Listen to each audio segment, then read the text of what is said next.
नमस्कार दोस्तों, स्वागत है आपका हमारे YouTube चैनल पर। इमर्जिंग टेक्नोलॉजीज पर वीडियोस की श्रृंखला में आज हम आपके लिए बहुत ही आसान भाषा में एक ट्रेंडिंग टॉपिक लेकर आए हैं और वो है मशीन लर्निंग। आज मशीन लर्निंग दुनिया की सबसे ट्रेंडिंग टेक्नोलॉजीज में से एक है और दुनिया की सभी बड़ी और छोटी कंपनीज जैसे गूगल, माइक्रोसॉफ्ट, मेटा, अमेज़न इसका अत्यधिक उपयोग कर रही हैं।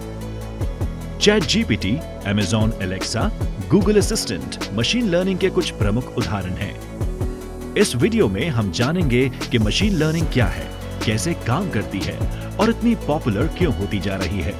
लेकिन अगर आपने अभी तक हमारे YouTube चैनल को सब्सक्राइब नहीं किया है तो जल्दी से सब्सक्राइब कर लीजिए ताकि भविष्य में आने वाले हमारे सभी वीडियोस की जानकारी आपको सबसे पहले मिल सके। मशीन लर्निंग आर्टिफिशियल इंटेलिजेंस की ही एक शाखा है जो मशीन को मनुष्य की तरह सोचने, समझने और सीखने में सक्षम बनाता है ताकि मशीन या कंप्यूटर मनुष्य की तरह ही किसी काम को सोच समझकर आसानी से कर पाए, मनुष्य की तरह ही निर्णय ले पाए और आवश्यकता पड़ने पर प्रेडिक्ट भी कर पाए। जैसे ही हम इंसान चीजों को अपने अनुभव से सीखते हैं, वैसे ही मशीन या कंप्यूटर बिना इंसान की मदद से खुद से सीख सकते हैं। मशीन या कंप्यूटर की खुद से लर्न करने की इस एबिलिटी को मशीन लर्निंग कहते हैं। मशीन लर्निंग के तहत एक मशीन को पर्याप्त मात्रा में गुणवत्तापूर्ण और प्रासंगिक डेटा देकर अच्छी तरह से प्रशिक्षित किया जाता है ताकि मशीन डेटा के पैटर्न को पहचान सके, उसका विश्लेषण कर सके और सीख सके। जैसे जैसे मशीन को अधिक डेटा मिलता है, वह अपने निर्णयों को सुधारता है और नई सूचनाएं सीखता है। मशीन लर्निंग सिस्टम को समझने और उसके काम को बेहतर बनाने की क्षमता प्रदान करता है। मशीन लर्निंग में कंप्यूटर या मशीन को बेहतर बनाने के लिए एल्गोरिदम्स का प्रयोग किया जाता है जो सिस्टम को सोचने और समझने की क्षमता प्रदान करता है। इन कंप्यूटर एल्गोरिदम को इस प्रकार डिजाइन किया जाता है कि वह किसी भी मशीन या कंप्यूटर को इतना कुशल बना सके कि कंप्यूटर किसी भी कार्य को करने के लिए डेटा और अपने पिछले अनुभवों का उपयोग कर उस कार्य को पूरा कर सके और भविष्य में उसमें सुधार भी कर सके। History of machine learning. Machine learning की शुरुआत 1950 में हुई जब एलन ट्यूरिंग के दिमाग में यह सवाल आया कि क्या एक मशीन भी हमारी तरह सोच सकती है। इस पर एक गेम बनाया जिसका नाम था द इमिटेशन गेम। इसमें होता क्या था कि इसमें दो व्यक्ति व एक कंप्यूटर रहते थे। एक व्यक्ति प्रश्न पूछने वाला होता था और दूसरा व्यक्ति और कंप्यूटर उत्तर देने वाला होता था। इस गेम में सवाल जवाब टेक्स्ट के द्वारा होता था ताकि प्रश्न पूछने वाले व्यक्ति को पता ही ना चले कि उत्तर देने वाला व्यक्ति है या कंप्यूटर। ऐसे में एलन ट्यूरिंग का मानना था कि यदि कंप्यूटर भी व्यक्ति की तरह जवाब दे रहा है तो ये आदमी की तरह भी काम कर सकता है। फिर 1952 में आर्थर सैमुअल ने IBM कंपनी में एक गेम बनाया जिसका नाम 7 चेकर्स था। ये एक ऐसा गेम था जो स्वयं ही सीखता जा रहा था और समय के साथ बेहतर हो रहा था। इसके बाद फ्रैंक रोजनब्लैट ने परसेप्शन नाम का एक एल्गोरिदम बनाया। ये एल्गोरिदम पैटर्न को कैप्चर करके पैटर्न रिकॉग्नाइज करता था। आज के फिंगरप्रिंट लॉक और फेस लॉक इसी सिद्धांत पर काम करते हैं। साल 1985 में टेरी स्टेजनोवास्की ने नेटटॉक नामक एक प्रोग्राम बनाया। इसकी खास बात यह थी कि यह प्रोग्राम खुद से ही इंग्लिश के वर्ड्स को सीख सकता था और बोल भी सकता था। बाद में इसमें बहुत सारे बदलाव भी हुए। धीरे धीरे मशीन लर्निंग का कॉन्सेप्ट इतना एडवांस होता गया कि आज हमारे पास गूगल असिस्टेंट, सीरी और एलेक्सा है। अब तो आप समझ ही गए होंगे कि मशीन लर्निंग क्या है। आइए अब समझते हैं कि मशीन लर्निंग काम कैसे करती है। जैसा कि हम बता ही चुके हैं कि मशीन लर्निंग इंसानी दिमाग की तरह काम करती है जिसे समझ पाना आसान नहीं है, लेकिन मशीन लर्निंग के काम के तरीके को समझने के लिए हमें इसे मेनली 3 स्टेजेस में विभाजित करना होता है। पहला है डेटा कलेक्शन, दूसरा है ट्रेनिंग यानी प्रशिक्षण और तीसरा है टेस्टिंग यानी निरीक्षण। आइए अब इन्हें एक एक करके समझते हैं। Data collection. मशीन लर्निंग प्रक्रिया की शुरुआत डेटा कलेक्शन से होती है। सबसे पहले मशीन को पर्याप्त मात्रा में गुणवत्तापूर्ण और प्रासंगिक डेटा दिया जाता है। जैसे अगर आपको कोई एक मॉड्यूल विकसित करना हो जो इमेजेस को पहचान सके, तो सबसे पहले आपको मशीन को अलग अलग इंसानों, प्लांट्स, ट्रीज, बर्ड्स, एनिमल्स और लोकेशंस के चित्रों को दिखाना होगा, जिससे वो उनके पैटर्न को समझकर जरूरी डेटा निकाल सके और सटीक परिणाम दे सके। ट्रेनिंग, प्रशिक्षण।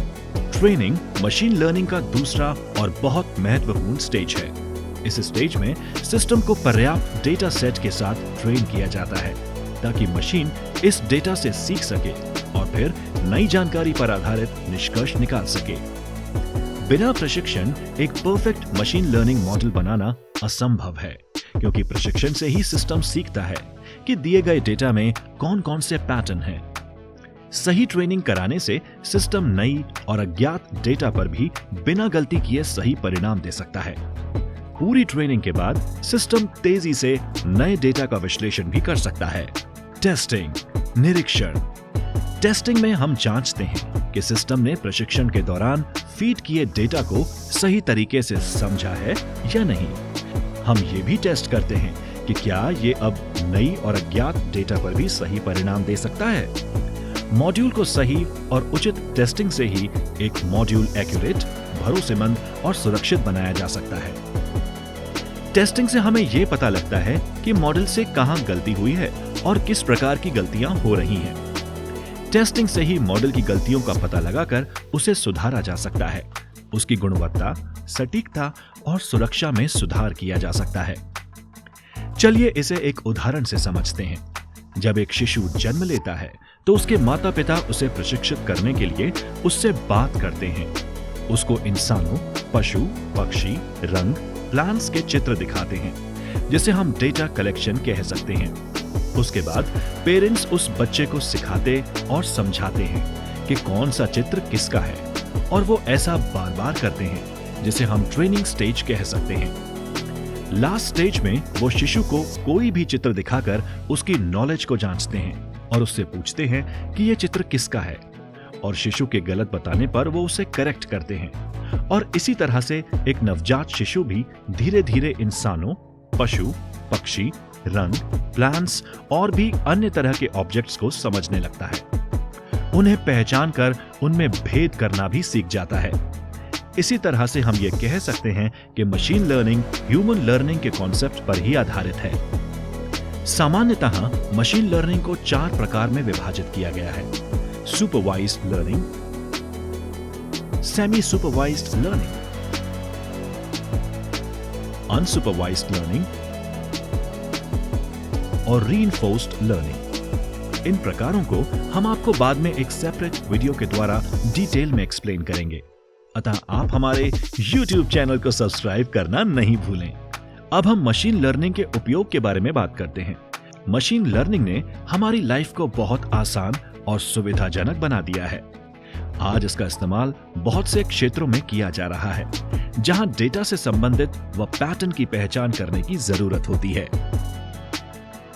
Applications of machine learning. Image search.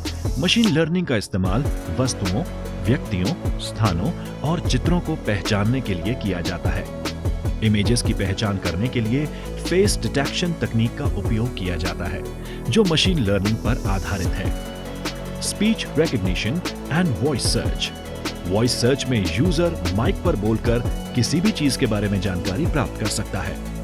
Google जैसे बड़े बड़े सर्च इंजन मशीन लर्निंग का उपयोग करके यूजर को वॉइस सर्च की सुविधा प्रदान करते हैं। Virtual personal assistants. ये ऐसा टूल होता है जो यूजर की आवाज के जरिए कमांड को प्राप्त करता है और उस कमांड के जरिए यूजर को आउटपुट देता है। गूगल असिस्टेंट, एलेक्सा, कोर्टाना, सीरी इसके अच्छे उदाहरण हैं।